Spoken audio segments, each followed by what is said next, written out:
Guys, my name is Nonema Tikela. Welcome to my YouTube channel. So today I want us to talk about the evidence in chief between Ramsipile and General Shebane. You guys, that was the best moment ever. I do not want to even lie. For me, he is done. I don't even know Ubalo uzawuthetha with this man, but okay, we will see. Mhlambi, it's gonna be fireworks left, right, and center.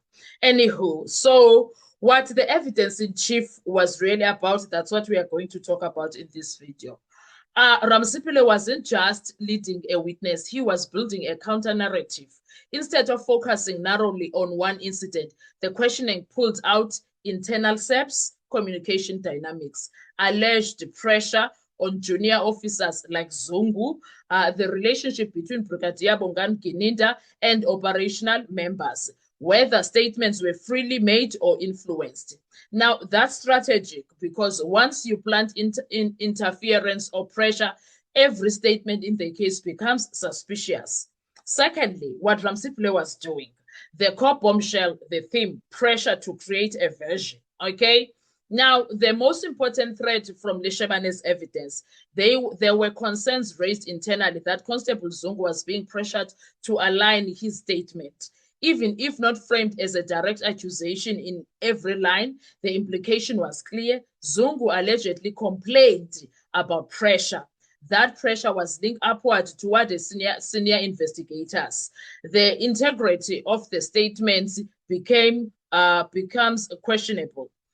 Now, this hits directly at Section 217 of Criminal Procedure Act, voluntariness of statements, and indirectly at Section 35 of the Constitution, fair trial rights. Thirdly, why Ramsipile led this way.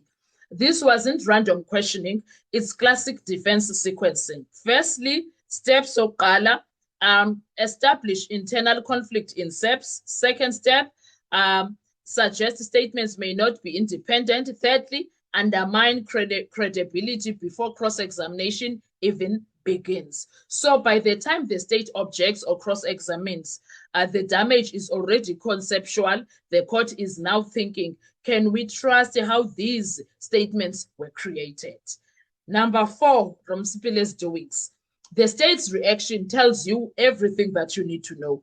The state's discomfort during this phase matters more than the answers themselves. You saw objections about relevance, attempts to limit the scope, a sensitivity around what happened in chambers or internal discussions. That reaction signals risk. They are trying to contain a narrative before it spreads like cancer. Number 5 of things that Ramsipile did with his evidence in chief with Lishebane, the bigger legal impact. If Lishebane's evidence holds or is corroborated, it fits into multiple defense angles.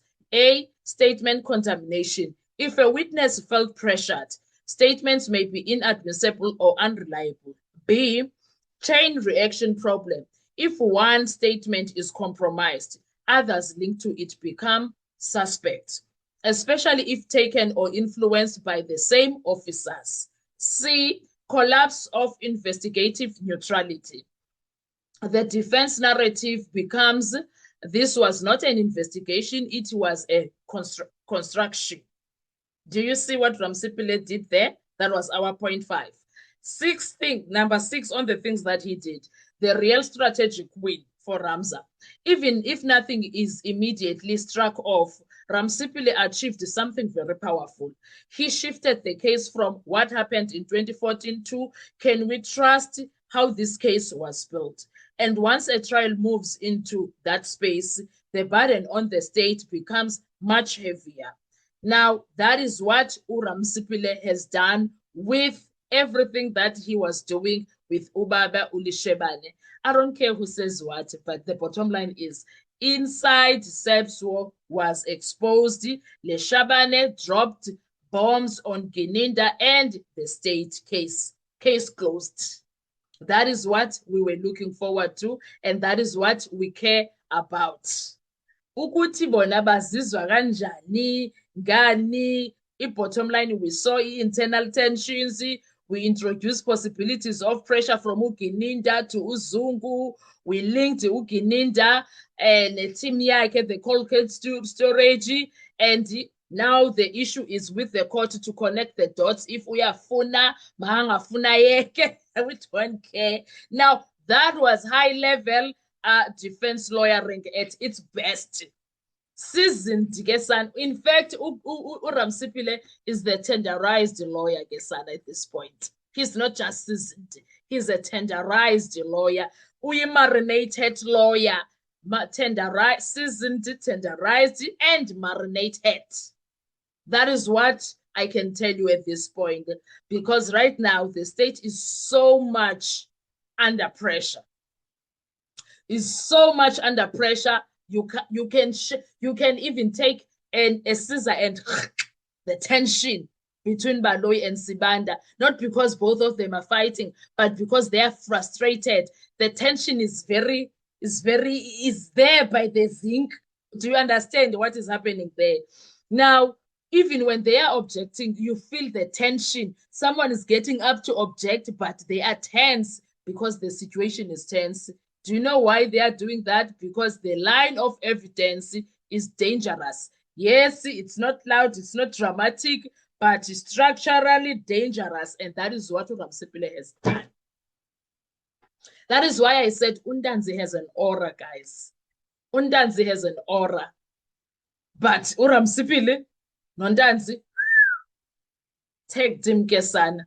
Take Dim Kesana because it doesn't just attack one witness evidence of testimony of Lesheba. It doesn't just attack Zungu. It's attacking everybody, everything from police to prosecutors. From police to prosecutors, Gesana. That is all we care about. Ukuthi bazizwa kanjani, we don't care. So understand this clearly.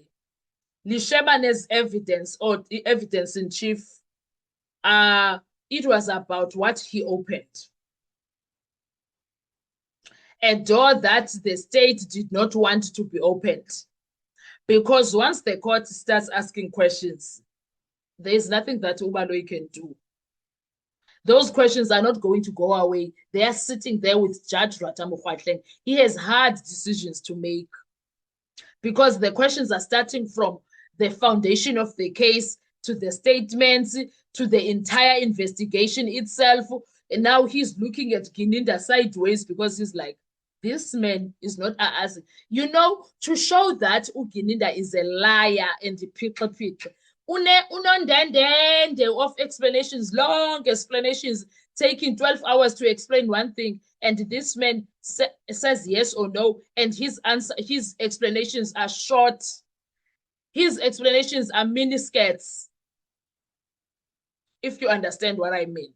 He does miniskirts explanations, unlike Gininda, to show that even Judge Rata does not even disrespect this witness. The way he speaks at him, he's like, yeah, this man knows what he's doing. He knows his work. He knows his work.